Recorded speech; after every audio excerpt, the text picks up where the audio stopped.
ओम शांति। आज 17 सितंबर 2024 की साकार मधुर महावाक्य है। आज की मधुर महावाक्य में बाबा बोले, मीठे बच्चे, यह राज सभी को सुनाओ कि आबू सबसे बड़ा तीर्थ है। स्वयं भगवान ने यहाँ से सबकी सदगति की है। यह राज सभी को सुनाओ कि आबू सबसे बड़ा तीर्थ है। स्वयं भगवान ने यहाँ से सबकी सदगति की है।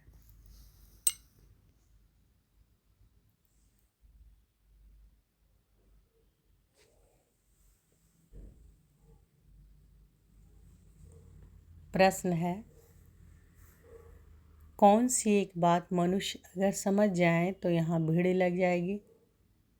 उत्तर है, मुख्य बात समझ लें कि बाप ने जो राजयोग सिखाया था वह अभी फिर से सिखा रहे हैं। वह सर्वव्यापी नहीं है। बाप इसमें आबू में आकर विश्व के में शांति स्थापन कर रहे हैं। उसका जड़ यादगार दिलवाड़ा मंदिर भी है। आदिदेव यहाँ चैतन्य में बैठे हैं। यह चैतन्य दिलवाड़ा मंदिर है। यह बात समझ ले तो आबू की महिमा हो जाए और यहाँ भीड़ लग जाए। आबू का नाम बाला हो गया तो यहाँ बहुत आएंगे। तो कौन सी बात मनुष्य समझ जाए तो भीड़ लग जाएगी? तो मुख्य बात यह समझ लें कि बाप ने जो राजयोग सिखाया था वे फिर से सिखा रहे हैं और वह सर्वव्यापी नहीं है। बाप इस समय आबू में आकर विश्व में शांति स्थापन कर रहे हैं। उसका जड़ यादगार दिलवाड़ा मंदिर भी है। आदिदेव यहाँ चैतन्य में बैठे हैं। यह चैतन्य दिलवाड़ा मंदिर है। यह बात समझ लें तो आबू की महिमा हो जाए और यहाँ भीड़ लग जाए। आबू का नाम बाला हो गया तो यहाँ बहुत आएंगे। ओम शांति। बच्चों को योग सिखाया और सब जगह सब आपे ही सीखते हैं। सिखलाने वाला बाप नहीं होता। एक दो को आपे ही सिखलाते हैं।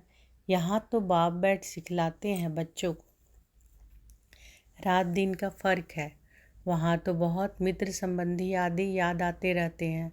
इतना याद नहीं कर सकते हैं, इसलिए देही अभिमानी बहुत मुश्किल बनते हैं। यहाँ तो देही अभिमानी तुमको बहुत जल्दी बनना चाहिए, परंतु बहुत है जिनको कुछ भी पता नहीं। शिव बाबा हमारी सर्विस कर रहे हैं। हमको कहते हैं कि अपने को आत्मा समझ बाप को याद करो। जो बाप इसमें विराजमान है, यहाँ विराजमान है, उनको याद करना पड़ता है। बहुत बच्चे हैं जिनको यह निश्चय ही नहीं है कि शिव बाबा ब्रह्मा तन द्वारा हमको सिखला रहे हैं। जैसे और लोग कहते हैं कि हम कैसे निश्चय करें, ऐसा यहाँ भी है। अगर पूरा निश्चय होता तो बहुत प्यार से बाप को याद करते करते अपने में बल भरते, बहुत सर्विस करते, क्योंकि सारे विश्व को पावन बनाना है ना। योग में भी कमी है तो ज्ञान में भी कमी है। सुनते तो हैं परंतु धारणा नहीं होती। धारणा अगर हो तो फिर औरों को भी धारणा करवावें। बाबा ने समझाया था कि वे लोग कॉन्फ्रेंस आदि करते रहते हैं, विश्व में शांति चाहते हैं, परंतु विश्व में शांति कब थी, किस प्रकार हुई थी, वह कुछ भी नहीं जानते। किस प्रकार की शांति थी वही चाहिए ना। यह तो तुम बच्चों ही जानते हो। विश्व में सुख शांति की स्थापना अब हो रही है। बाप आया हुआ है। कैसे यह दिलवाड़ा मंदिर है। आदि देव भी हैं और ऊपर में विश्व में शांति का नज़ारा भी है। कहाँ भी कॉन्फ्रेंस आदि में तुमको बुलाते हैं तो तुम पूछो कि विश्व में शांति किस प्रकार की चाहिए। इन लक्ष्मी नारायण के राज्य में विश्व में शांति थी। वह तो दिलवाड़ा मंदिर में पूरा यादगार है। विश्व में शांति का सैंपल तो चाहिए ना। लक्ष्मी नारायण के चित्र से भी समझते नहीं है, पत्थर बुद्धि है ना, तो उन्हों को बताना चाहिए कि हम बता सकते हैं विश्व में शांति का सैंपल। एक तो यह लक्ष्मी नारायण है और फिर इन्हों की राजधानी भी देखना चाहते हो तो वह भी दिलवाड़ा मंदिर में चल कर देखो, मॉडल ही दिखाया जाएगा ना। वह चलकर आबू में देखो, मंदिर बनाने वाले खुद नहीं जानते, जिन्होंने ही बैठ यह यादगार बनाया है, जिसका दिलवाड़ा मंदिर नाम रख दिया। आदि देव को भी बिठाया, ऊपर में स्वर्ग भी दिखाया। जैसे वह जड़ है वैसे तुम चैतन्य हो। इनको चैतन्य दिलवाड़ा नाम रख सकते हो, है ना। परंतु पता नहीं कितनी भीड़ हो जाए। तो कहाँ बाबा बोल रहे हैं कि जैसे वह जड़ है दिलवाड़ा में तो तुम हो चैतन्य। इनको चैतन्य दिलवाड़ा नाम रख सकते हैं, कहाँ, आबू को। परंतु पता नहीं कितनी भीड़ हो जाए, मनुष्य ही मूंझ जाए कि यह फिर क्या है। समझाने में बड़ी मेहनत लगती है, बहुत बच्चे भी नहीं समझते हैं। भल दर पर पास में बैठे हैं, समझते कुछ भी नहीं। प्रदर्शनी में अनेक प्रकार के मनुष्य आते हैं, ढेर मत पंथ है, वैष्णव धर्म वाले भी हैं। वैष्णव धर्म का अर्थ ही नहीं समझते हैं। श्री कृष्ण की बादशाही कहाँ है जानते ही नहीं। श्री कृष्ण की राजाई को भी स्वर्ग वैकुंठ कहा जाता है। बाबा ने कहा था कि जहाँ बुलावा हो वहाँ जाकर तुम समझाओ विश्व में शांति कब थी। यह आबू सबसे ऊंचे तीर्थ है, क्योंकि यहाँ बाप विश्व की सदगति कर रहे हैं। आबू पहाड़ी पर उनका सैंपल देखना हो तो चलकर दिलवाड़ा मंदिर देखो। विश्व में शांति कैसे स्थापन की थी उनका सैंपल है, सुनकर बहुत खुश होंगे।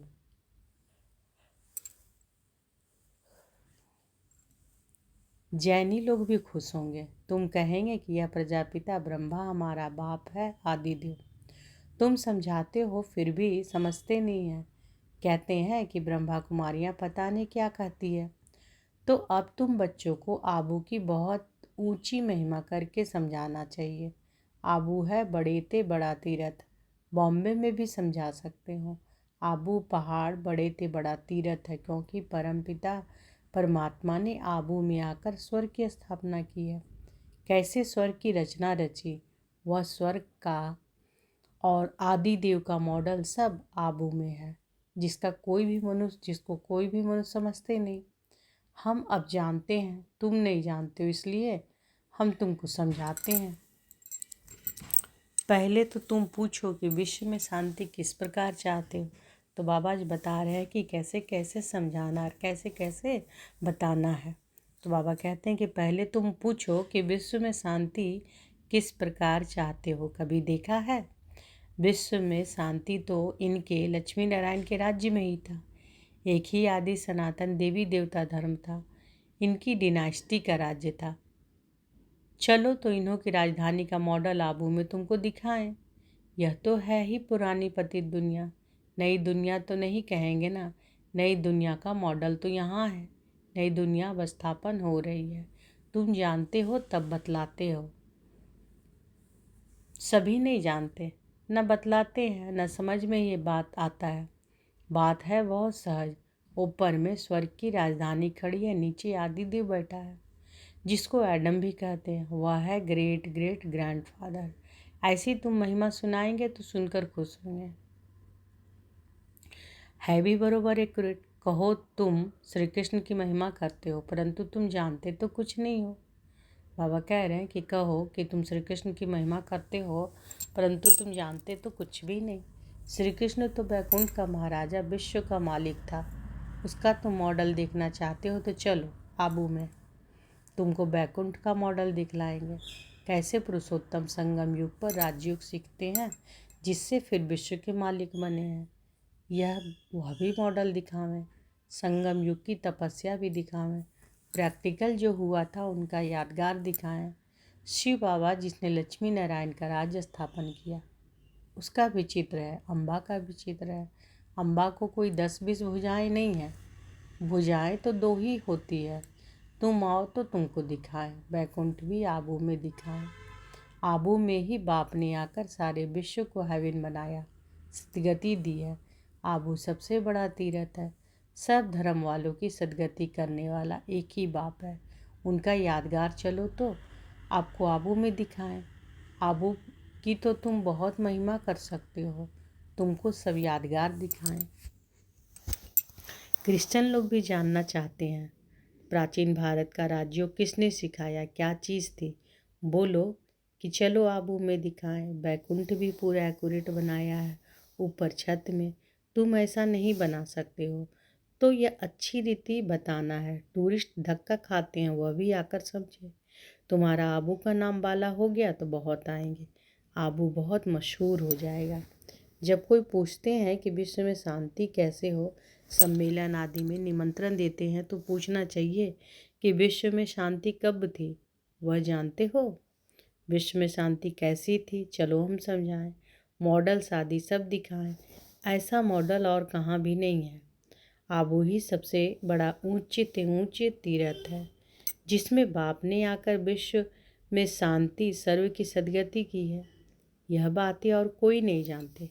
तुम्हारे में भी नंबरवार है, भल बड़े महारथी म्यूजियम आदि संभालने वाले हैं, परंतु ठीक रीति किसी को समझाते हैं व नहीं। बाबा रीड तो करते हैं ना, बाबा सब कुछ समझते हैं, जो भी जहाँ भी हैं उनको समझते हैं, कौन कौन पुरुषार्थ करते हैं क्या पद पाएंगे। इसमें अगर मर पड़े तो कुछ भी पद पा नहीं सकेंगे। यात्रा की मेहनत वह समझ नहीं सकते। बाप रोज रोज नई बातें समझाते हैं कि ऐसे ऐसे समझा कर ले आओ, यहाँ तो यादगार कायम है। बाप कहते हैं कि मैं भी यहाँ हूँ, आदिदेव भी यहाँ है, बैकुंठ भी यहाँ है। बाबा आबू की बहुत भारी महिमा हो जाएगी।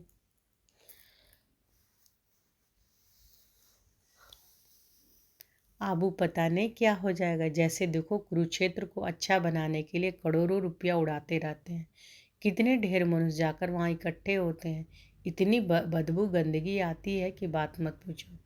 कितनी बड़ी होती है, कितनी भीड़ होती है। समाचार आया था कि भजन मंडली की एक बस नदी में डूब गई। यह सब दुख है ना, अकाले मृत्यु होती रहती है। वहाँ तो ऐसे कुछ होता ही नहीं। यह सब बातें तुम समझा सकते हो। बातचीत करने वाला बड़ा सेंसेबल चाहिए। बाप ज्ञान का पंप कर रहे हैं, बुद्धि में बिठा रहे हैं। दुनिया थोड़े ही इन बातों को समझती है। वह समझते हैं नई दुनिया का सैर करने जाते हैं। बाप कहते हैं कि यह दुनिया अब पुरानी गई कि गई। वह तो कहते हैं 40,000 वर्ष पड़े हैं। तुम तो बतलाते हो कि सारा कल भी 5,000 वर्ष का है। पुरानी दुनिया का तो मौत सामने खड़ा है। इसको कहा जाता है घोर अंधियारा। कुंभकर्ण की नींद में सोए पड़े हैं। कुंभकर्ण आधा कल्प सोता था, आधा कल्प जागता था। तुम कुंभकर्ण थे। यह खेल बड़ा वंडरफुल है। इन बातों को सब थोड़े ही समझ सकते हैं। तो बाबा कह रहे इन सब बातों को थोड़ी सब समझ सकते हैं। कई तो ऐसे ही भावना में आ जाते हैं, सुनते हैं कि यह सब जा रहे हैं तो चल पड़ते हैं। उनको बताते हैं कि हम शिव बाबा पास जाते हैं, शिव बाबा स्वर्ग की स्थापना कर रहे हैं। उस बेहद के बाप को याद करने से बेहद का वर्षा मिलता है बस। तो वह भी कह देते हैं शिव बाबा हम आपके बच्चे हैं, आपसे वर्षा जरूर लेंगे, बस बेड़ा पार है। भावना का भाड़ा देखो कितना मिलता है। भक्ति मार्ग में तो है अल्पकाल का सुख। यहाँ तो तुम बच्चे जानते हो कि बेहद के बाप से बेहद का वर्षा मिलता है।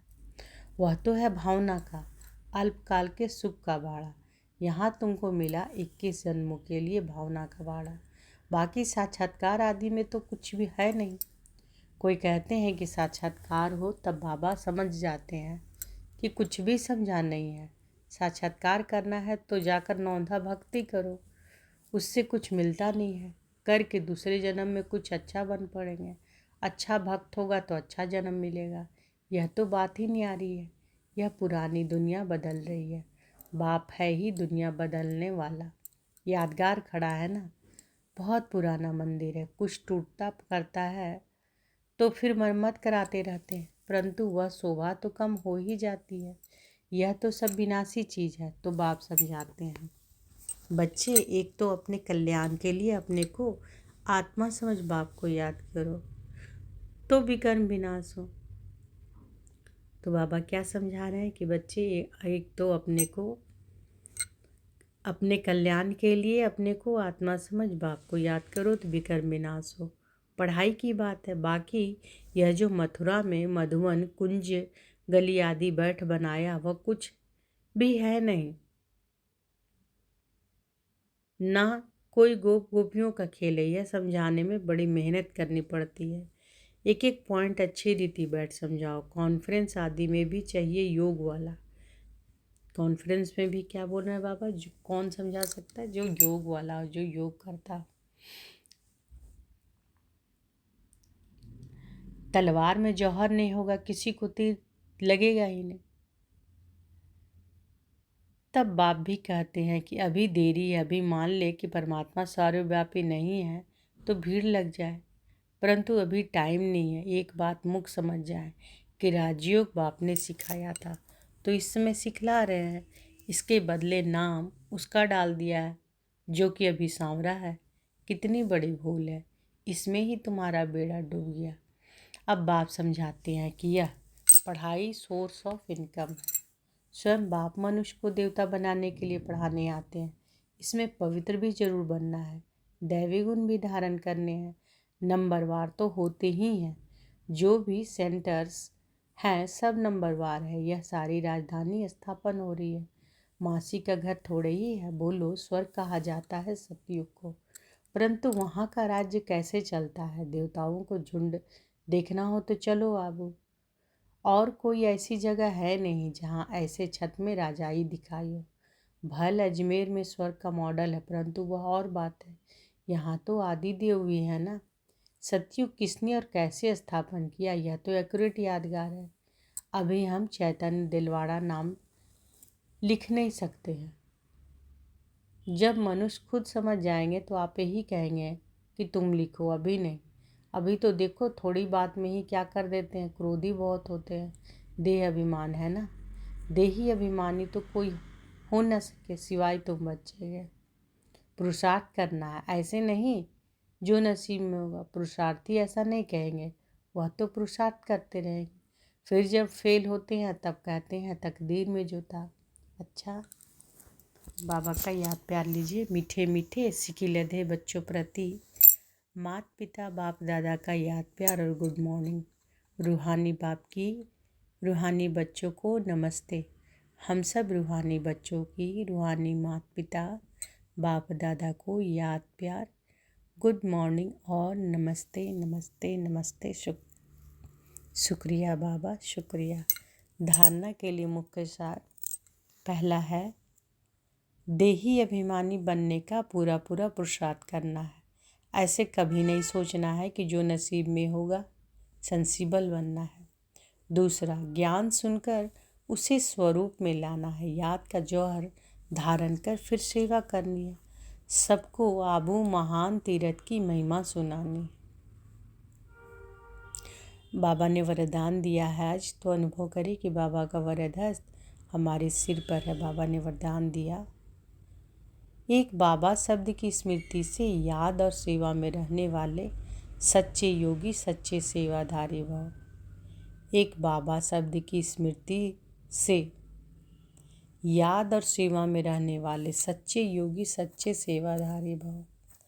आप बच्चे मुख से व मन से बार बार बाबा शब्द कहते हो।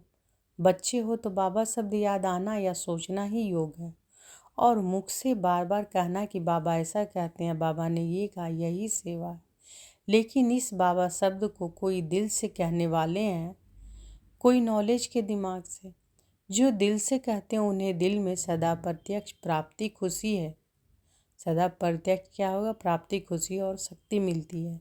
दिमाग वालों को बोलने समय खुशी होती सदा काल की नहीं। तो बाबा क्या बोल रहे हैं कि आप बच्चों के मुख से या मन से बार बार बाबा शब्द कहते हो। बच्चे हो तो बाबा शब्द याद आना या सोचना ही योग है, और मुख से बार बार बाबा कहना ही। ऐसे कहते हैं बाबा ने ये कहा, यही सेवा है। लेकिन इस शब्द को कोई दिल से कहने वाले हैं और कोई नॉलेज के दिमाग से। तो जो दिल से कहते हैं उन्हें दिल में सदा प्रत्यक्ष प्राप्ति, खुशी और शक्ति मिलती है। दिमाग वालों को बोलने समय खुशी होती है, सदा काल की नहीं। स्लोगन है, परमात्मा रूपी क्षमा पर फिदा होने वाले ही सच्चे परवाने हैं। तो सच्चे परवाने कौन है? परमात्मा रूपी क्षमा पर फिदा होने वाले ही सच्चे परवाने हैं। तो हम सब परवाने हैं ना, किस पर फिदा होने वाला कौन है? परमात्मा रूपी क्षमा। और हम सारे आत्मा क्या है? परवाने हैं। तो बाबा कहते हैं कि परमात्मा रूपी क्षमा पर फिदा होने वाले ही सच्चे परवाने हैं। तो आज की मधुर महावाक्य में बाबा क्या बोले कि यह राज सभी को सुनाओ कि आबू सबसे बड़ा तीर्थ है। स्वयं भगवान ने यहाँ से सबकी सदगति की है। अच्छा, शुक्रिया बाबा, शुक्रिया। ओम शांति।